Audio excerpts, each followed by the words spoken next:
The Old Testament is full of stories. Fascinating, true stories that capture the imagination. Brutal stories of war, revenge, and violence. Tragic stories of betrayal. And endless stories of God's power, His love, and His faithfulness. And every story points to a promise.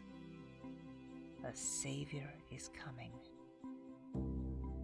Things will be put right. Don't give up. God gave Isaiah a glimpse of what to wait for. A people walking in darkness see a great light. The war is over. The victory celebration begins. How? A child is born. A son is given. A leader will finally bring peace and justice forever. And so the waiting began.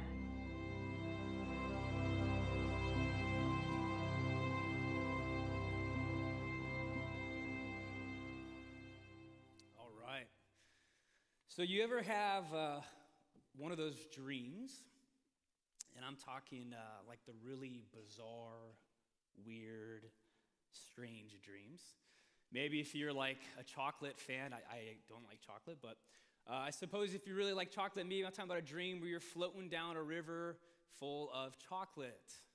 Or maybe a wife dreams that her husband is a rapper, Biggie Smalls. My wife once dreamt that I was a rapper. I don't know, if you're a sports fan, maybe you have this crazy dream. It's Game 7 of the World Series, the 9th inning, you're pitching, full count, 2 outs, and the game is tied. And then you wake up all excited, and you can't wait to share with your best friend or your spouse this dream. But then the most frustrating thing is that you can't remember it. Right? We've all been there. And, you remember that it was powerful and crazy and probably pretty bizarre and all that stuff, but you just can't put your finger on it. It's on the tip of your tongue, and it just seems like a fuzzy blur. N.T. Wright is a well-known theologian. He says that this is actually what our passion for peace, what our passion for justice seems like. We glimpse for a moment a world full of global peace. Enemies become friends. We're all living in harmony. Civilization, societies are existing in a very fair manner. Everything ends in kind of a Disney happily ever after movie. But then we wake up from the dream. And, we wish that we could go back inside the dream, but we can't because we've already woken up from it. And so people tell us, hey, that's just a fantasy. It's just a dream. And we're tempted to believe that. Because, who wants to be a negative Nancy and not want to believe in dreams and something like global peace? And so, we enter Christmas, and there's the famous line. We all know it, whether you grew up in the church or not. You see it on Christmas cards all the time. And it's what the angels tell the shepherds before they go to see baby boy Jesus. And most of us know it, right? So Luke records it for us in chapter 2, verse 14. And here's the famous verse. Glory to God in the highest heaven, and on earth peace to those whom his favor rests. Peace. We all want it.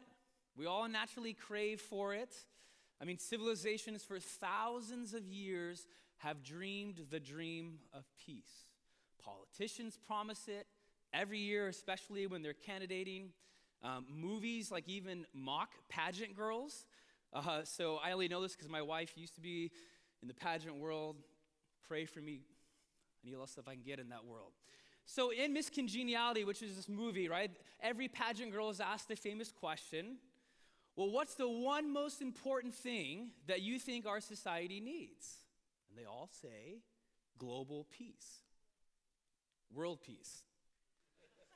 Well, I want peace for the globe. I don't want it just for the world. So anyways, if you look at the hippies, 60s, 70s, what was their icon? Peace symbol, right? If you look at Disneyland, they built a whole ride called It's a Small World, which is all about unity and global peace, world peace. By the way, who here likes It's a Small World? Okay, I am going to be a Debbie Downer now. I think that's the most slow and boring ride. I fall asleep every time in it. My wife, okay, there we go. I got some people with me. I love Disneyland. Let me say that. I love Disneyland, but my wife, my father-in-law, they think that's the coolest ride, and I just fall asleep every time. So anyways, here's my point. We say all this stuff. I think actually all of us very understandably are suspicious of any claim of peace.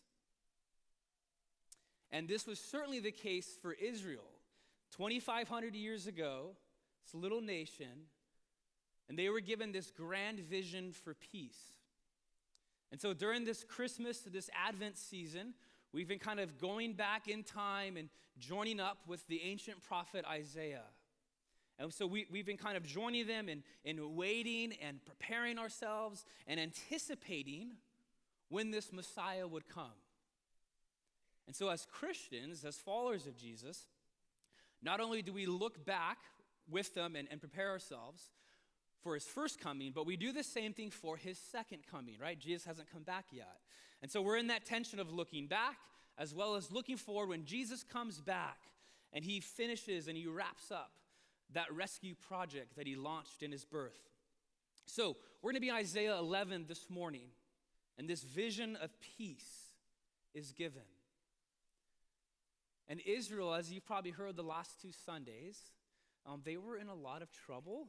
One of the things that I love about the scriptures, and I really love about Advent, is that it assumes that not everything is like honky-dory, right? I mean, you only hope and long for hope, joy, peace, and love if you don't already have it, or at least not to the full. And so here you have Israel. Their biggest enemy at the time, Assyria, is ruling over them. They're kicked out of their land. All of their most important buildings have been destroyed. Things aren't going well.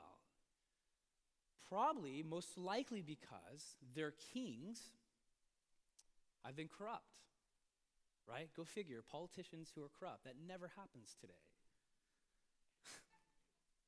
Anyways, so, and most famously, there's this dynasty there called King David. And in King David's family line, his father was Jesse, and you want to remember that name. They just haven't really trusted God that much. And so the nation has gone into exile. The other thing, and this is going to seem so bizarre to us, there was this metaphor given of Israel, and it was talked about in the beginning of Isaiah, so we haven't covered it.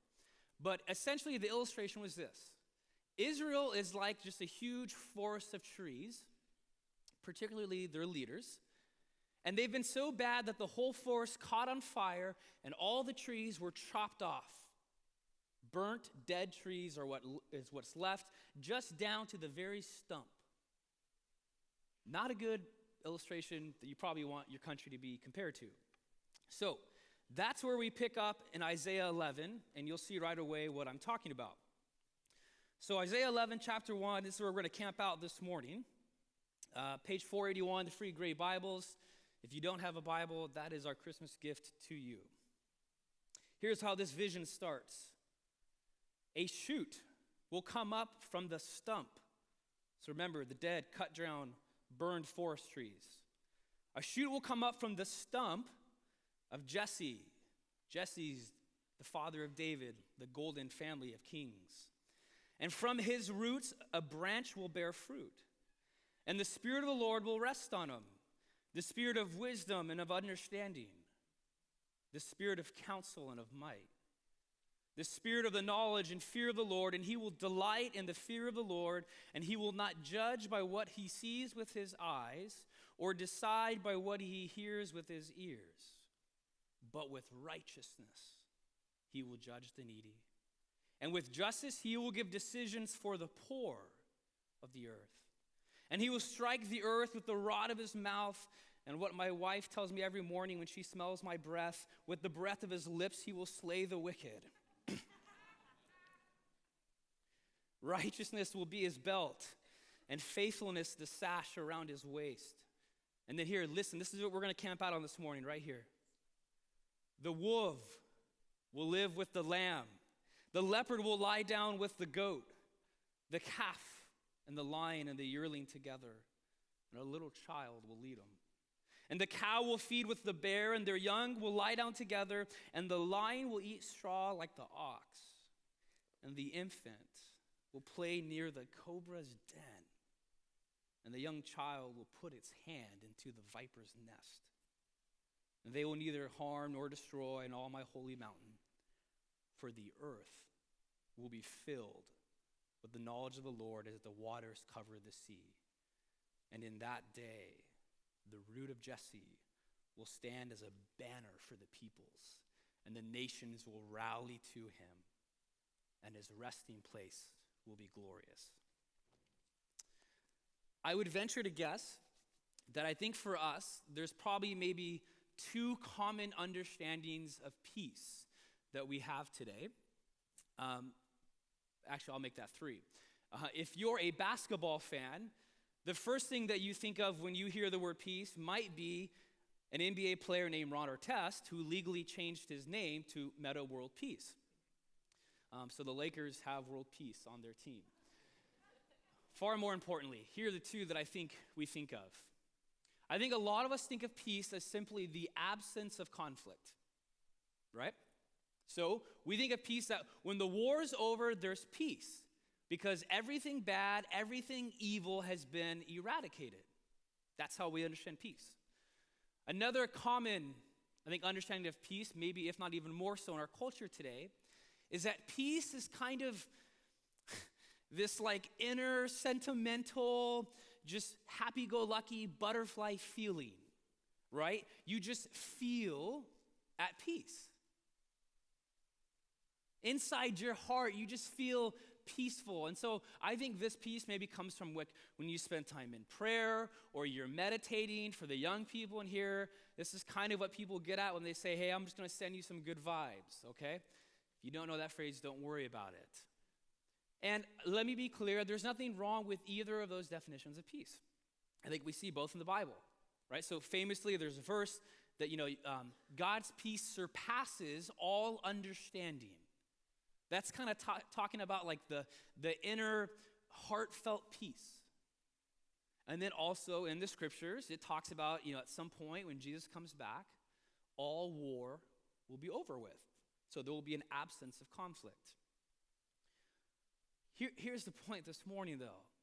The Bible gives so much more of a larger understanding of peace than just those two definitions. Like, it is those two things, and some. And so as we look at Isaiah 11, and we remember what the angels told the shepherds on that night before they saw baby boy Jesus, and they said, peace on earth.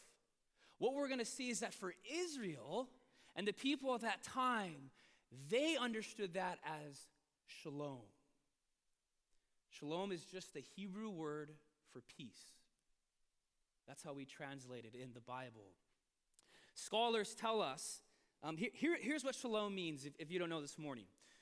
Shalom means like universal flourishing in all realms of life. So your body physically, emotionally, psychologically, socially, economically, all areas of life are flourishing and full of delight and joy, and everything's working together. Another way of putting it is that shalom is kind of the webbing together of God and of humans and this whole earth in unison and perfect justice and fulfillment. So we call it peace. But it's way more than just some little inner hallmark feeling or just like a ceasefire between enemies. Shalom is universal flourishing and wholeness and completeness. So I know that may seem a little bit abstract. I don't usually use props in my sermons. but I'm going to go old school today. So I'm going to borrow an illustration from Tim Keller, and hopefully this will kind of unpack shalom for us. So, if I just have a bunch of threads, right? This is actually pieces of yarn, but it'll do. So I have like 6 pieces of thread right now in my hand. And if I just put these threads together and I just lay them on top of one another on this table, which you probably can't see, does it become a fabric? No. It's just a bunch of threads laying on top of each other, mixed around. Doesn't really mean anything.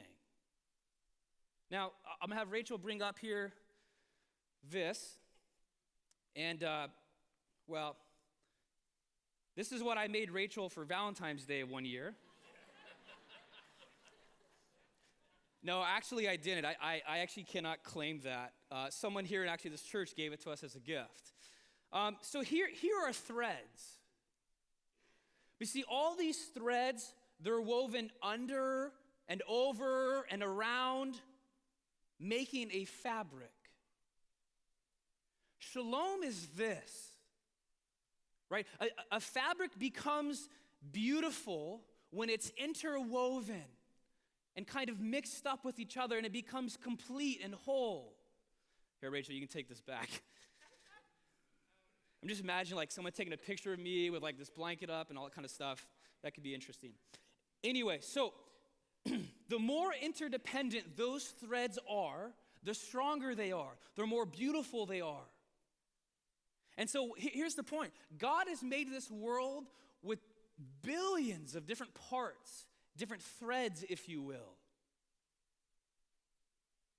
And he hasn't made these threads or parts just to be like individual threads that are kind of just thrown on top of each other and all that kind of stuff. No.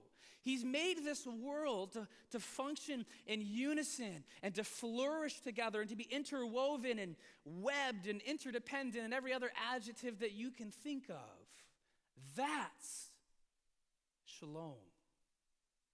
That's what the Bible gets at by the word peace.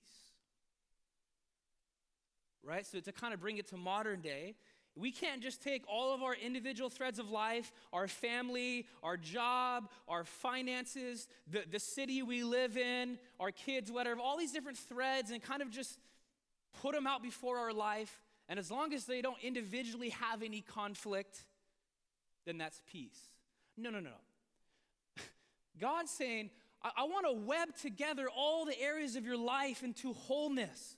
Shalom isn't the lack of conflict. It's everything working together and flourishing and thriving. Right? I mean, it's when your career and your finances and your family and your job and your health and your city government, all these things are just perfectly in harmony and meshed together. That's shalom. We have sold ourselves short on the meaning of peace of just some inner Hallmark card feeling. So, with that in mind, let's revisit Isaiah 11. We got this little forgotten nation again, right? Israel. All their leaders are just metaphorically chopped down, burnt, dead, decaying trees. And how does it start off? A shoot will come up from the stump of Jesse. And I just want us to pause there right now. Here's what I want you to start thinking about. What in your life is kind of your dead, decaying stump? Where it might be, to your surprise, that a little bud can start to spring up. What is dead and lifeless in your life? Start thinking through that. Because this vision continues in verses 2 through 5. And it talks about there's someone coming. And it's not another failed politician. It's not some inner meditative peace new technique. But there's a ruler coming, this branch from the stump of Jesse, who's full of the very breath and life of God. I mean, what if, who here does not want to follow someone who's described this way? me read this real quick. Someone who's full of wisdom and understanding, someone who gets you, but someone who's also not just a softie. They have counsel and might. They're strong. They know the Lord. They delight in him. And they're not going to judge you simply by your outer appearance. They're not going to judge you by what they hear from other people. And they're actually going to favor the poor and make decisions of justice for the oppressed in our world. And this ruler's very words are going to bring everyone to awed attention, and the wicked will be toppled. And so how is all this going to happen?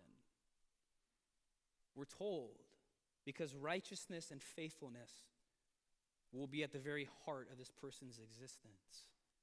Verse 5 says this: righteousness will be his belt, and faithfulness the sash around his waist. I'm not even quite sure what a sash is, but here's the point, though. English translation misses this. Those are like the most inner garments of this person. Meaning, if you're to strip everything else off, the core of this person's existence, who they really are, what's most intimate to them, is that they have an utter commitment to do what is right, righteousness, and to stay loyal to God's rescue project, faithfulness. And so when this leader comes, what's the result? It's shalom. It's peace. So not merely just the ending of enemies, not just the butterfly feeling inside. It's not just that old hostilities, are kind of reconciled, but it's the coming together. It's everything becoming interdependent in this world and flourishing together in all areas of life. That's shalom. So you have predators and prey coming together and living and eating and working together. I mean, did you catch the different pairs here in this passage? I'll read them again for us. Should have kept a bookmark in there. Hey, by the way, guys, we have a new app. And we'll unveil it soon. There's a whole Bible in our app, and you can just read through the scriptures on your phone, but that'll come later, but it's a cool plug. So here's what Isaiah says. The wolf, a predator, will live with the lamb. The leopard, another predator, will lie down with the goat. And the calf and the lion and the yearling together, and a little child will lead them. And the cow will feed with the bear. And the younger will lie down together, and the lion will eat straw like the ox. And the infant will play near a cobra's den, and he'll stick his hand in a nest full of cobras. And kind of in a short summary, Isaiah says they will neither harm nor destroy on this holy mountain, which just stands for the whole earth. And so what Isaiah is doing here, very intentionally, is that he's putting against itself aggressive animals with helpless animals and saying, you guys are going to come together. And so I'm reading this, and we don't deal with an agricultural kind of animal-driven society here in America. So what would this look like in 21st century modern America? Now, this isn't the Bible, let me be clear on that, but here's kind of what I thought of. I think this could be our verses 6 through 9. Republicans and Democrats will post kindly about each other on Facebook. Some of you guys are like, yeah, that's a dream, Mark. The Bloods and the Crips gangs will drink coffee together. Yankee and Red Sox fans will share a beer. You know sports, they're huge rivalries. Here's one I like. Microsoft owners and Apple fans will see the good in each other's products. In-N-Out loyalists and those who swear by Five Guy burgers will actually share a meal together. And lastly, are you ready? The Clintons and the Trumps will vacation together in harmony.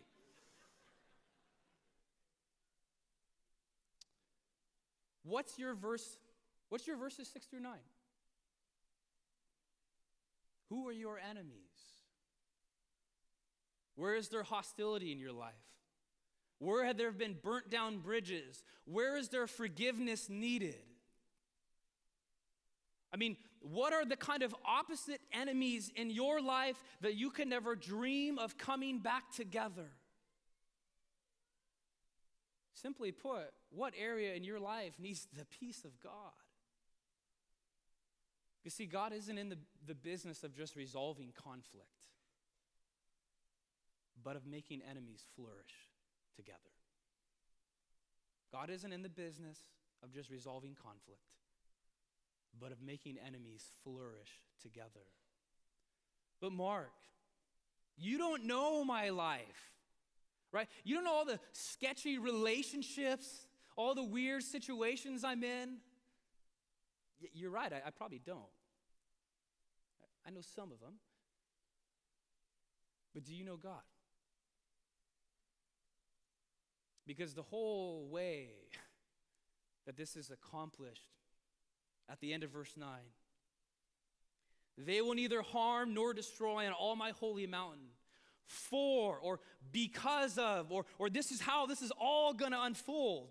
The earth will be filled with the knowledge of the Lord as the waters cover the sea. And the Hebrew language that this is written in originally, they don't know the difference between head knowledge that just accumulates information versus the type of knowledge where it's like personal and intimate and relational. And so for Israel, knowledge was always experiential. And so when Isaiah says, there'll come a day when the knowledge of the Lord, he's talking about there will come a time where we all have a perfect, intimate, personal relationship with the Creator.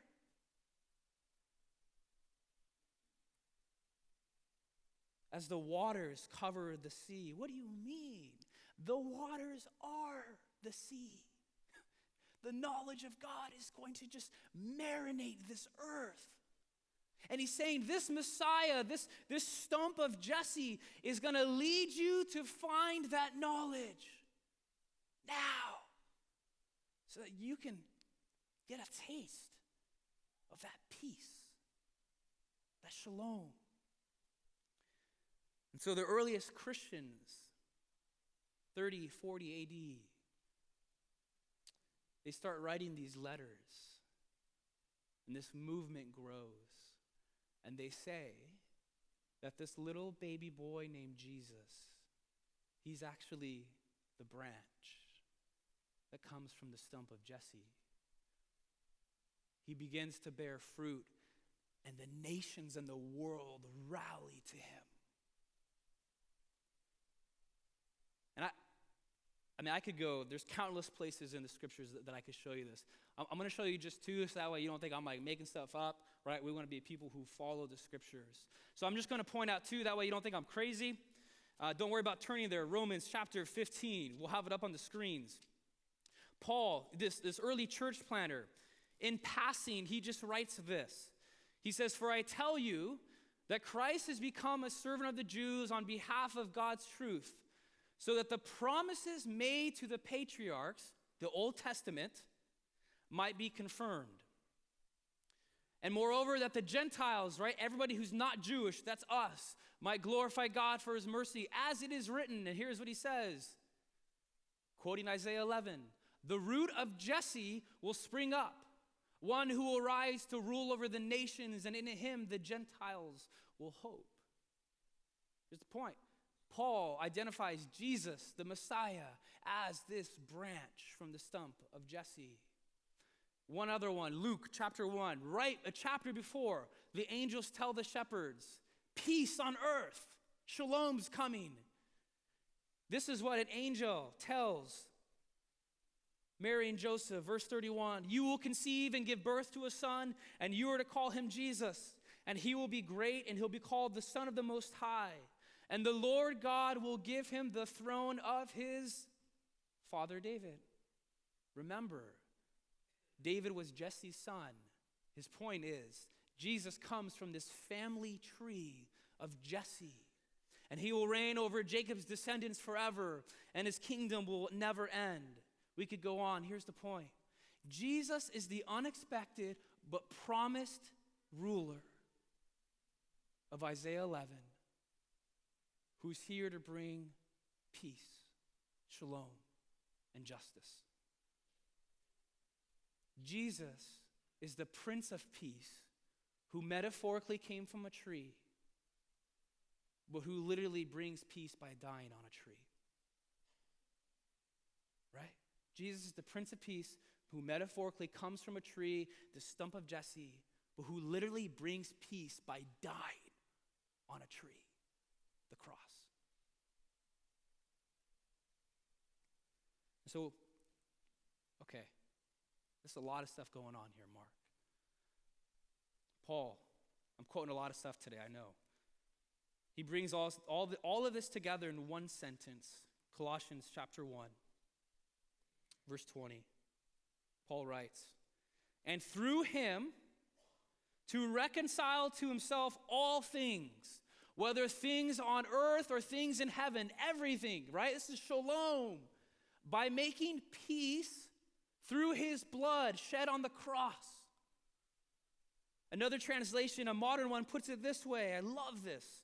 "All the broken and dislocated pieces of the universe, people and animals and atoms and everything else, they get properly fixed, and they become vibrant harmonies, all because of his death, his blood poured down from the cross." And so Cornelius Planta, he's a good old Dutch Reformed theologian for those of you who really like that. Here's a quote. We'll have it up on the screens. Cornelius writes, "Sin is the disruption of created harmony.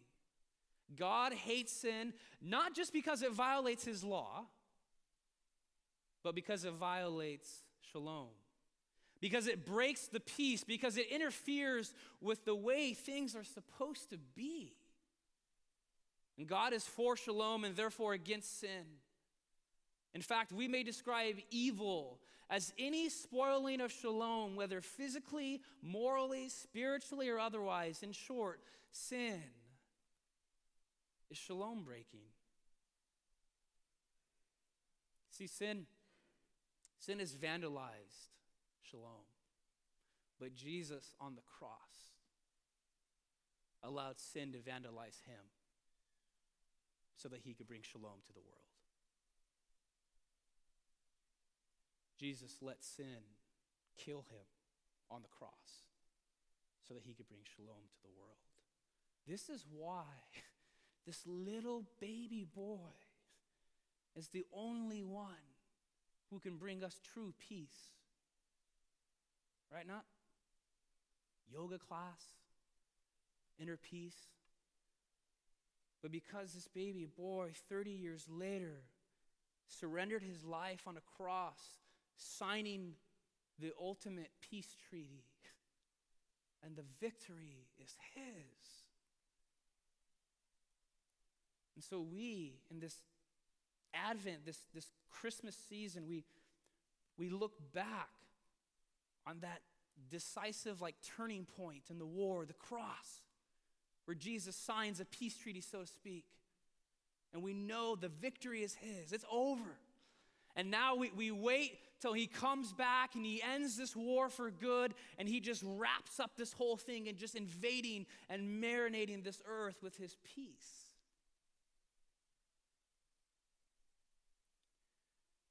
And so we have this vision before us of peace.